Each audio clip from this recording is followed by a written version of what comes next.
Central New York, and hello, hockey fans all across the internet, and welcome to 315 Hockey Live, brought to you by 315hockey.com and powered by My Little Falls. We have got another fantastic show lined up for you tonight. And before I bring our guest in, you will notice there is no Mike tonight. Mike is one of our normal co-hosts, but he's got a meeting. He couldn't make it. So it's going to be me and Dave the Save, my producer over here. I'm over here somewhere. Yeah. As we were discussing earlier, the Phantom of the Opera. The Phantom of the Opera, right? Yeah.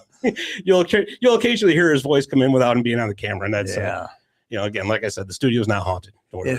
Yeah, it is. Well, that remains to be seen. But anyways, our guest tonight, Syracuse University has got a great hockey program up there. The women's hockey program is a D1 program. They play in the College Hockey America Conference. And again, they've been so kind for us as to provide us with a guest tonight. She is a junior forward. She is number 18, and she is the alternate captain of the Syracuse University women's hockey team. She is Tatum White. Tatum, thanks for coming on. Thank you for having me. We appreciate you taking the time out. I'm sure you have a very busy schedule. It's pretty busy, but I love to be out here. Absolutely. Absolutely. So, Tatum, you're from Kingston, Ontario, which I've said it before. That's one of my favorite Canadian cities because I grew up here in upstate New York, and we used to get CKWS, which is where I used to get all my hockey news from because I grew up in the 80s, and that was long before the internet, and ESPN was kind of in its infancy. So if you wanted hockey news, CKWS was a place to go, and it's the home of the original Hockey Hall of Fame. You ever been there? I have, yes. Yep. Yeah, it's I got to get there someday because it looks like such a cool place. Yeah, it is pretty cool. It's in the Invista Center now, which is where I grew up playing hockey. So I've stopped in there a couple times, and it's just cool to see things around there. Nice, very nice. So when you were growing up, who were some of your early hockey influences and maybe some of your favorite players? Yeah, so when I was growing up, the main reason I started playing hockey was my dad. He came from a hockey family, and my family ourselves is a big hockey family now too. So he was definitely the main reason I got into hockey. But growing up, some of the female role models I had were Jana Hefford, because she is from Kingston as well, and just the amazing things she's done for women's hockey. Fantastic player. Her own personal career. Yeah, so I've always looked up to her. And Marie-Philippe Poulin as well. She is still playing, so she is one of my role models to this day, but growing up as well, seeing her through the Olympics. And I did a camp when I was younger, and she was there. So that's really when I started to follow along with her path. Well, but yeah, she's definitely one of my role models as well. Man, that had to have been awesome being able to meet one of your idols like that. It must have been like starstruck. Yeah, I was so young too, so can barely shoot a hockey puck still, and I'm meeting one of the greats. So yeah, it was really awesome. That is great. That is great. So as you came up through the ranks, you obviously you got out of high school, and it was time to pick a university to go to, and you chose Syracuse. So why did you pick Syracuse, and were there any other schools in the mix? Yeah, so I did talk to a couple other Division I schools throughout the country, but ultimately I was still very young when I committed. I was at the very beginning of grade 10. So I really had no idea what I wanted to do with my academic career. So one thing that really drew me to Syracuse was the amount of academics, like the majors they have to offer. I believe there's close to 200. So that just kind of guaranteed me whatever I wanted to do, whatever I decided my passion was academically, they would have it for me. So that was really a big factor. And then I just loved the campus as soon as I stepped on. And then the coaches that brought me in back then, who are currently not here anymore, they were just very welcoming. So that also brought me here. But that was definitely not one of the deciding factors, as I did know coaching changes happen often. So I think academics was a big part of it. Perfect. I mean, 200 majors. I didn't realize they had that many there. Yeah, there's quite a few. I'm not sure what the exact number is, but it is quite a few. So just having those options is really good. Just for our listeners, what's your major? I'm a medicinal chemistry major. Wow. Holy mackerel. Just sounds like CBD oil to me. I don't know. The Phantom speaks. Yeah, there he is. Like I said, don't be afraid. The studio's not haunted. It's okay. So, we were just saying you're a junior this year, and you are an alternate captain. So how did you find out you were an alternate captain? Yeah, so we actually didn't pick captains until I believe the day of our first regular season game. That was against Colgate. So we just came in. We were doing a day trip that day, so heading off on the bus the morning of the game. We came in, and then Coach Britt came in with the jerseys, and everyone kind of did a vote anonymously, staff, players included. So it was just a reflection of kind of what my teammates and staff think of me as a person, I believe. And just having this position as a leader on this team, I'm very grateful and thankful. And I'm glad my teammates see me in that light.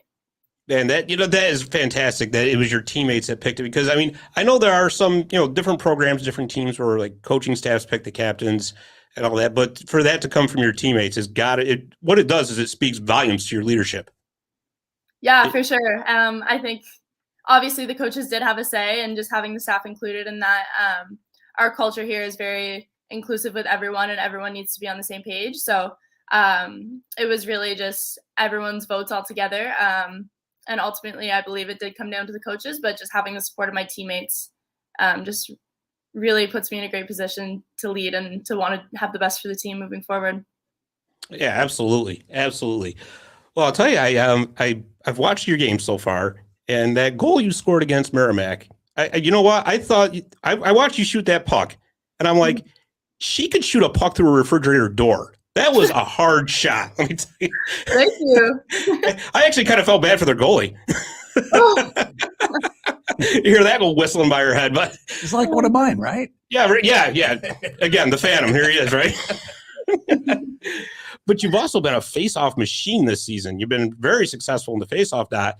Is that something you've been working on, or is that more as a part of like the evolution of your game? It's not something I've been specifically working on. I've been a centerman pretty much my whole career. Heading into college is when I really started playing wing the most, but I've been a centerman since I was little. So just having taken that many faceoffs over the years, I think my strength and size has to do with it as well. So I think just over the years I've developed kind of a sense of how to win a draw and the techniques behind it. So Sure, absolutely. And well, of course, I mean, there's different nuances between being a winger and a center. Which one do you prefer? Honestly, I really don't care. I'm indifferent, to be honest. I do like center just because it's what I'm more used to. I have played center more in my life, but I'm very open to playing wing. Wherever coach sees fit is where I'll play for her. Yeah, that's perfect. That is perfect. Let's see. We got a comment from Barry. He says, Ron Kreshner, a former New York Ranger, his daughter is a junior at Syracuse also. I did not know that. Okay, very cool. Very cool. It's Barry's one of our listeners. He's a great dude. He really is. So let me ask you something, Tatum. Do you have any personal goals that you want to accomplish this season? Personally, I think I just want to put my best foot forward for the team. Whether that means personal success, where I rack up the points, personal success where I make great defensive plays. It really just depends what I need to be doing for the team, and ultimately the team's success will reflect what I want for my personal goals as well. Yeah, that's again spoken like a true leader. That is fantastic. I was telling a friend of mine that you were coming on the show today, and he was telling me, he goes, I love the women's game. The women's hockey game is fantastic. He says, but the one big difference between the women's game and the men's game is there's no body checking in the women's game. So he wanted me to ask you what your opinion on that was. Should there be more should they allow body checking in the women's game? Honestly, this year they did add in a rule where more body contact is allowed. They're going to be a little bit more lenient with calling penalties on that, and it's definitely been noticeable. Refs have definitely laid back a little bit with calling those plays, and as a bigger player, honestly, that's beneficial for me. Sure. But having played my whole life without body checking, I do think that incorporating it now would take away from the actual play of the game. I don't know if that makes sense, but just having people going out, like constantly looking to hit people and then having to, redirect your attention to taking a hit and avoiding a hit. I think it will just like slow down and make the play a little bit more choppy. especially because we aren't used to it as female hockey players. So there is quite a bit of body contact, especially this year, which I am enjoying because it just makes the game more aggressive. But full on like body checks and mid-ice hits, I don't know if that's really necessary. Right. Because I mean, hockey is by its very nature somewhat of a contact sport anyways. So I mean, you're going to have contact here and there. Like I told you, I play recreational hockey and we have the same rule, no body checking, quote unquote. Yeah. But anyways, you know what? You bring up a fantastic point though, because one of the great thing about the women's game is it seems to have such a great flow to it. And that's a really good point. If you got, players out there that are looking to just throw a body check all the time, you're right. That could really kind of muck things up a little bit and slow it down. Yeah, I think it does have a good flow to it. And I think just not having the factor of having to avoid hits. Obviously, you need to play with your head up no matter what because it is still a physical sport. But yeah, I think body checking might not really be necessary. You know what? Again, fantastic point. Let's see. Julie Kirk-Leish, I think that's how it's pronounced. Go Orange. You got some fans watching, Tatum. I love it. Go Orange. That is great. So, I want to circle back to your academic career here real quick because, again, being a chemistry major, that's just astounding in itself. But, I mean, I was looking at your bio and you have just untold amounts of academic awards in your time at Syracuse. So let me ask you a question. How do you balance that high academic standard you have with all the work you put in on the ice as well? Yeah, honestly, going into my third year of doing it, I'm used to the busy schedule, not having much time off between hockey and school. So I'm used to it by now.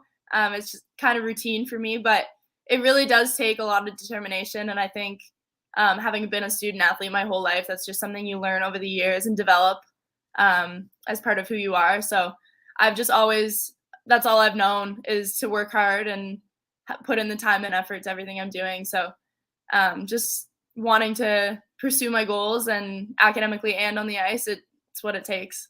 There's no other option.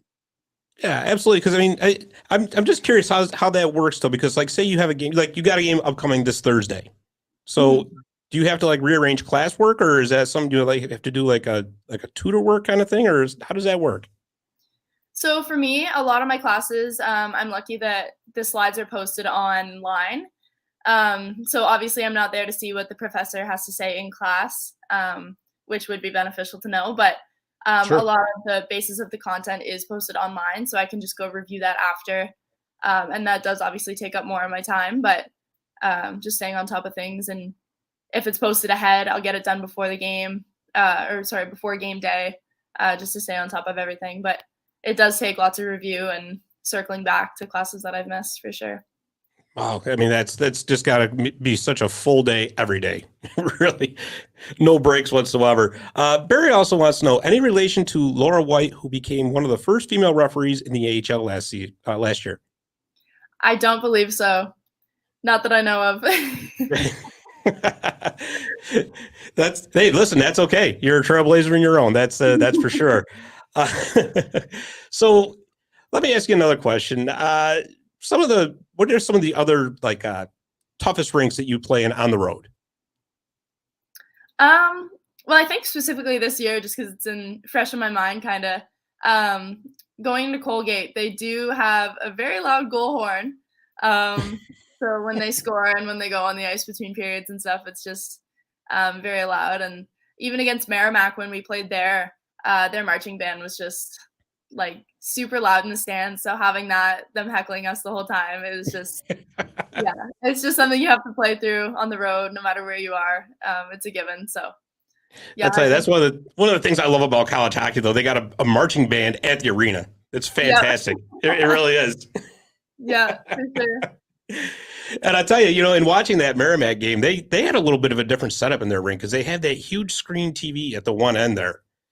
And I have to ask you, is that distracting at all, or is it just kind of something you just tune out? Because, I mean, obviously you're probably so in tune to the game that you don't notice it. But for me, I was like, it's one of the first things that popped into my head. I'm like, wow. I'm like, of course, again, I'm not a very good hockey player, so I would probably, taking my eye off the puck, watching the screen, getting my head taken off eventually. But that's, Yeah, no, you just tune it right out. Honestly, it's no different than having the big screen in the middle hanging down. So, I mean, it's nice to have it there to watch replays and stuff like that right while you're in the middle of the game and not have to wait for kind of video after the game. So that's true. If you see a play that happens and they have it on review, you just look up, see it, and move on from it. So, yeah, it's not distracting at all, though. You just tune it out. That's pretty cool, though, actually. Now, you know what?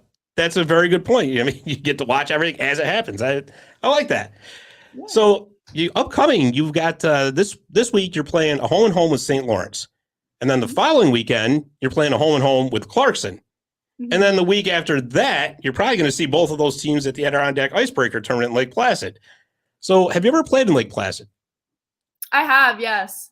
So I was very fortunate in the summer of 2019 to be selected to the Hockey Canada under-18 national team. So I played a 3-game series against the USA in Lake Placid that summer. So that was a really cool experience to be in that rink. So that's my experience from Lake Placid. Yeah, I visited there about 25 years ago, and boy, it's just like the ghosts we keep talking about, but the ghosts in that arena are just unbelievable. It really is. Is that the only international play you've had, or have you had more? It is, yes. So that was the only time I had been selected for a team. I did have lots of experience at the national level, the provincial level. I played for Team Ontario for a few different tournaments and camps and stuff like that. So I did have a lot more of that experience, but that was the only time I had been involved with Hockey Canada. Well, I'm sure you keep up the way you're going. I'm sure you're going to have more involved there. That's for sure. Thank you. So anybody you want to have a shout out to while you're on the air? Honestly, while we're on the topic of our team and stuff like that, I just want to shout out Coach Britt. She has had a lot of struggles come her way this season, just lots of things thrown at her, and she has done a great job at just stepping in and really taking the reins to bring our team and create a culture that everyone wants to be there and wants to be involved. And you can just tell every time she shows up to the rink, every time she sends you a text, every game, every practice, she is just so passionate about what she's doing, and she really wants the best for us. So just shout out to her for coming in and just stepping in and filling that role so well right away. That's because you're right. I mean, she had a ton of pressure on her coming in too. That's good for her. Excellent. Well, listen, Tatum, I don't want to take up too much more of your time because I know you've got an extremely busy schedule. And like I said, we appreciate you coming on to talk to us like this. This is fantastic. But again, best of luck for the rest of the season. I'm sure you guys are going to do great. You always do. And thank you for coming on. Thank you very much for having me. It was my pleasure. Absolutely. Thank you so much. That's Tatum White. We really enjoyed that conversation because I tell you, that was fun, Dave. That really was. Yeah, I like the women's hockey. It is. Like I said, there is such a flow to it. If you watch it, it's back and forth. It's fast and it's fantastic. And I'll tell you, if you ever get a chance to go to a women's hockey game, go. And if you've got ESPN Plus, they cover a lot of the NCAA games. Like you'll see a lot of Syracuse games on there. And so, like I said, check it out because it is awesome. All right. I like the fact that what you talked about when it came to the play and checking and how that might change the flow of the game and kind of slow it down. That was interesting. You're absolutely right because, I didn't even think about that because, I mean, obviously we've been watching hockey for so long with body checking be a part of it. But then again, the best part, or not the best part, but one of the best parts about the women's game is that it's just so back and forth and there's so much flow to it. So yeah, that is a great point that she made. It really was. Yeah, it really was. I like it. Yeah. So why don't we do this? Why don't we take a commercial break? And when we come back, we're going to take a look at the schedule ahead and we're going to have our drawing for our Martin Brodeur bobblehead. So Come on back. Visit My Little Falls and stay connected with the latest news, information, and events in the city and the area. Our mission is to generate interest in the community and connect residents in a more meaningful way by facilitating deeper conversations about how these stories will shape the future of the Mohawk Valley. Join thousands of weekly visitors who stay up to date with feature stories, interviews, videos, our event calendar, and print publication, the Mohawk Valley Express. It's about timely local news, for the community, keeping citizens informed about important issues, telling about the people who live and work here, and giving locally owned businesses the opportunity to reach a very targeted audience of locals and tourists alike. It's a whole new form of media-rich content developed specifically for today's mobile lifestyle and listeners.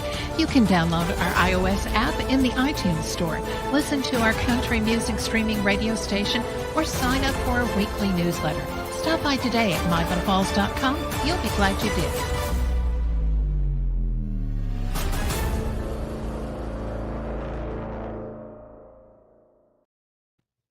All right, and we are back with segment 2 of 315 Hockey Live. We got some comedy relief coming up on the screen there for you. Nice seeing someone with hair on the show. Nothing against both of you. Thank you, Barry, for noticing. I have hair. I don't know what the hell he's talking about. Well, you do. It's thinning, but it's there. Don't give me that thinning stuff. Jeez. It's there. And yours is thinned out quite a bit. Yeah, but you know what, though? I've covered mine up with a nice hat from 315 Hockey. You can get one just like this at 315hockey.com. Cheap, shameless plug there. So if it's a good looking hat. It is. You know what? It's just it's basic, but it's bold. Yeah. You know what I mean? I like it. Yeah, it's awesome. Yeah. Take one of those in exchange for the bobblehead. Yeah, right. Yeah, exactly. All right. So, Dave, why don't we take a look ahead at the weekend that's going to be in local hockey? So, coming up Thursday, those Syracuse women are taking on the St. Lawrence Saints at home. And then Friday, the AHL preseason opens up.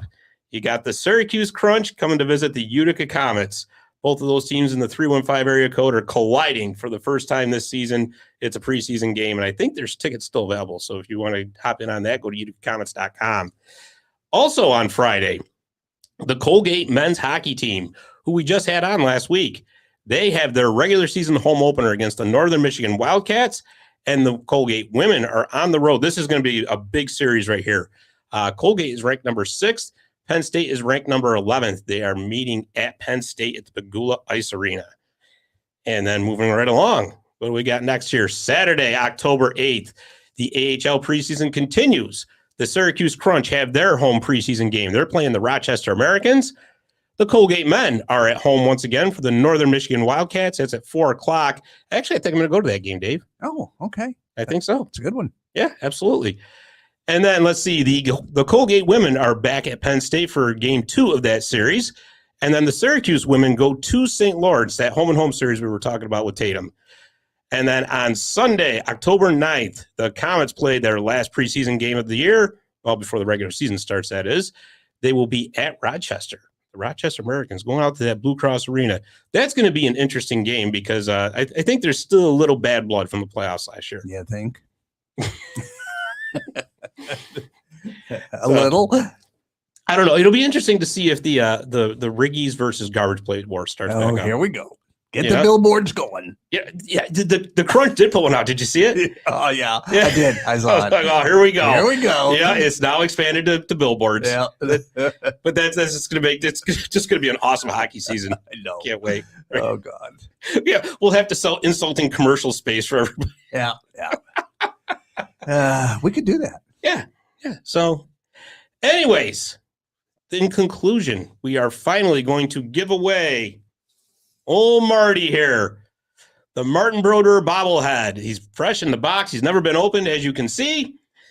We've been running this contest for a few weeks now. I want him. Well, did you subscribe to the YouTube channel, and did you like the Facebook post like you were supposed to? No. Well, then guess what?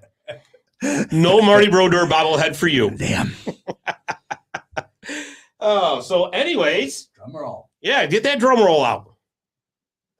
There you go. Just I got a little silver bowl here. As you can hear, I'm moving around names. It's ready. I'm reaching Come on, let me in. reach in. No. Why, you want to draw it? No. Okay. I can't reach that far. That's why I said over here. Yeah, I know. Anyways, the winner of the Martin Brodeur bobblehead is Kevin Gould. So we will be contacting him. If it's the Kevin Gould that I'm thinking of, I know he's a Montreal Canadiens fan. So, what? It's kind of appropriate because Marty Brodeur is actually from Montreal. So, All right. Well, that's all we got for this. Give you $10, Kevin. And the price war is on. Here we go. The price war is on. All right, people, start your bids. There we go. Exactly. Oh, boy. Well, listen, once again, we want to thank Tatum White and Syracuse University. That was fantastic. She gave such a great perspective of the team and the game. Congratulations once again to Kevin Gould for being the winner of the Martin Brodeur bobblehead. I'm just going to one more time. Next week, we are going to have our big season preview show for both the Syracuse Crunch and the Utica Comets. So you're going to want to tune in for that. It's going to be a great show. So for Dave the Save Warner, I'm Scott Kinville. Thanks for listening. We will see you next week on 315 Hockey Live.